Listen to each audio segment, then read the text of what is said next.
85 Trans Am right here. Alright, let's get Pulling this motor transmission out. Now I was doing this video live on TikTok. Make sure that y'all follow the page so you can see projects like this as I do them live. I don't watch a whole bunch of YouTube and stuff like that. Other people anyway, so I don't know what they're doing live, but I'm pulling a motor and transmission out of an old school in the rain. And y'all see that bad boy outside.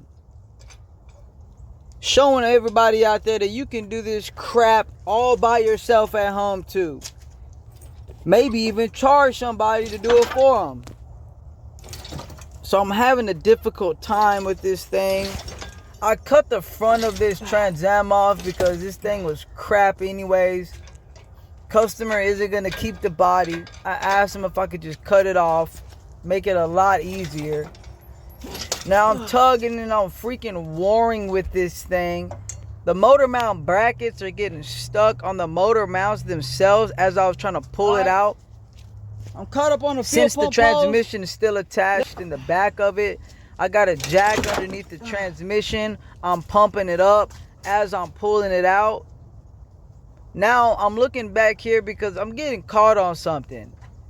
What I'm getting caught on is a wire that leads to the transmission. This little thing I was twisting in the front is this lever. I love using this little bracket that attaches to this engine hoist because you can make it teeter forward or back. Makes it a lot easier to get the motors and transmissions out. Now I'm just being very careful with this, working my way through it. This is an old school 305 5.0 V8 coming out the Trans Am. You can see me working my other tripod. I'm on TikTok live, of course. Got tons of viewers on there. I get views on YouTube. You might want to go over there. Make sure that you come and watch some of these projects that I'm doing live.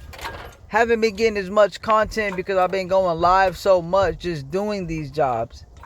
Now I'm hoisting this thing up because the transmission is still attached and I'm pretty much got this thing angled backwards as much as possible, trying to clear this center support.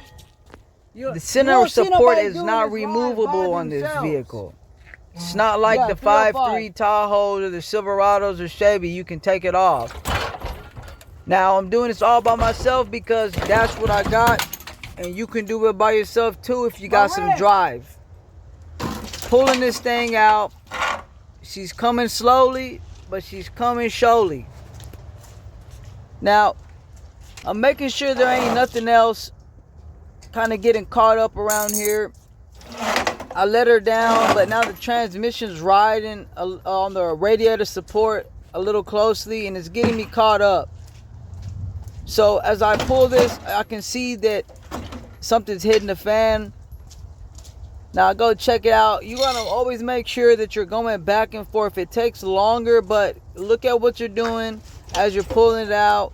If something's getting caught up, something's making noise, go check it out. Now I'm going to pump this thing up a little bit more because I need a little bit more height out of this thing. Once I get her up to this peak level, you'll see when I stop pumping, I can't go any higher. We're going to pull this thing out.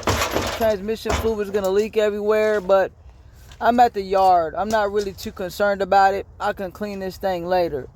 So again, make sure y'all tune into the lives if you want to watch some of this stuff like it's a freaking TV show.